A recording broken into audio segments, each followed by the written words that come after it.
मामला है, हमने श्री ओम बिरला जी को फ़ोन पे घटना के तत्काल बाद उनको अवगत करा दिया है और उनको मतलब क्योंकि इतनी बड़ी घटना थी, हमें हाउस को जेपीसी की मीटिंग पहली बार हमको एडजर्न करना पड़ा मजबूरी में, क्योंकि जिस तरीके से वहाँ घटना हो गई थी, जिस तरह से पूरी बोतल टूटी थी और सारी चीज़ें हो गई, सब लोग हतप्रभ रह गए थे।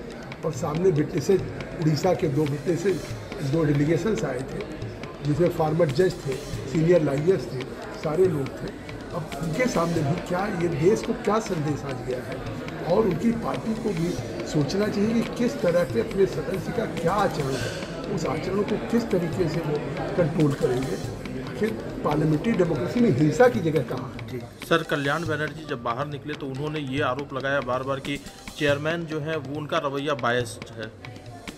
तो अगर चेयरमैन का रवैया बायस्ड है, उसका तरीका है, उन्होंने मेरे खिलाफ लिख करके स्पीकर को दिया है। और क्या आप लोग पूरे दिन यहाँ कवर करते हैं, बाहर खड़े हैं, क्या पूरे दिन मीटिंग चलती है तो लगातार कौन बोलता है? अगर मान लिया रूलिंग पार्टी के बीजेपी के अगर मेंबर्स को मौका मिलता है तो क्या बायस्ड की ये परिभाषा है कि दिन में उनको कम से कम 4 बार 5 बार या जितनी बार इच्छा होगी, या किस भी मेंबर की, मतलब पार्लियामेंट्री जेपीसी की कमेटी में या किसी कमेटी में 5 मिनट 10 मिनट कोई बोलता है।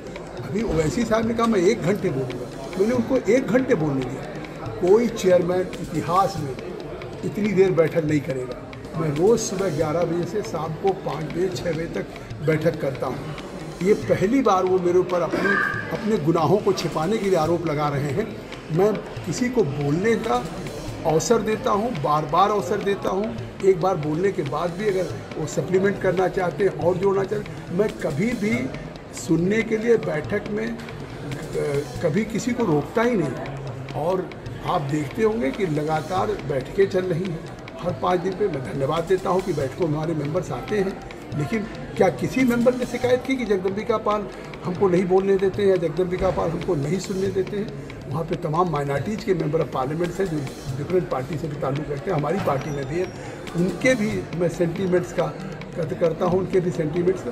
किसी को एमपी को अगर ये शिकायत है कि जगदम्बिका पाल से नहीं बोले, अगर ये एमपी कह दे तो मैं इस कमेटी से चेयरमैन से इस्तीफा दे दूँगा। सर, बोतल आपको भी लग सकती थी, क्या एफआईआर कराएंगे आप इस घटना की? देखिए, बोतल तो जिस तरीके से उन्होंने फेंका है, और ये तो ईश्वर की कृपा है कि नैरो एस्केप हुआ, मेरे ही सामने तो आके गिरा। ये भी तो नहीं कि हुआ और मेरे सामने गिरा। अगर वो मेरे ऊपर बोतल गिर जाती तो मेरी आँख भी जा सकती थी, मेरे चेहरे पे कितना नुकसान हो सकता था, क्योंकि उन्होंने जब बोतल तोड़ा है तो उनके हाथ में भी चोट लगी। लेकिन इसके बावजूद भी वो अपने गुस्से को नियंत्रण नहीं कर सकते हैं।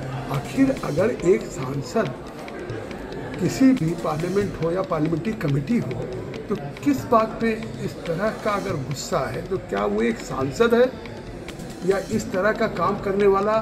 फिर क्या उसकी वजह से? ये तो क्राइम हुआ, ये तो गलती हुई, ये तो जिस तरीके का एक आपराधिक कृत्य हुआ कि आप उस बोतल को फेंक रहे हैं। लेकिन इसके बावजूद भी हम जेपीसी कमेटी में हैं। श्री निशिकांत दुबे जी ने मतलब एक प्रस्ताव किया, उन्होंने प्रस्ताव इस जेपीसी से रिमूव करने के लिए कहा, लेकिन इसके बावजूद भी कमेटी ने 1 दिन के लिए उन्हें निष्कासित किया है, क्योंकि उस पर वोटिंग हुई है। मुझे लगता है कि ईश्वर को सद्बुद्धि दे कि कम से कम पूरे देश की, चाहे पार्लियामेंट को जिस तरह से हाईजैक करने की कोशिश करते हैं, या इस जेपीसी की मीटिंग में भी जिस तरह का कोई बोल रहा है तो इंटरप्ट करके, और मतलब ऐसी स्थिति होती है तो ऐसा प्रोवोकेशन करके क्या इससे हम पार्लियामेंट्री डेमोक्रेसी हम वहाँ ओवैसी साहब भी हैं, बहुत उनको वक्त पे जिस तरीके का है, कभी पूरी तैयारी से आते, पूरा विरोध कर रहे हैं अमेंडमेंट्स का हो, या और हमारे मेंबर्स हैं, राजा हैं या और भी मेंबर्स हैं, तो विरोध करने का तरीका है। लेकिन आज वो सारी सीमाओं को लांघ गए थे, आज सारी मर्यादा टूट गई थी।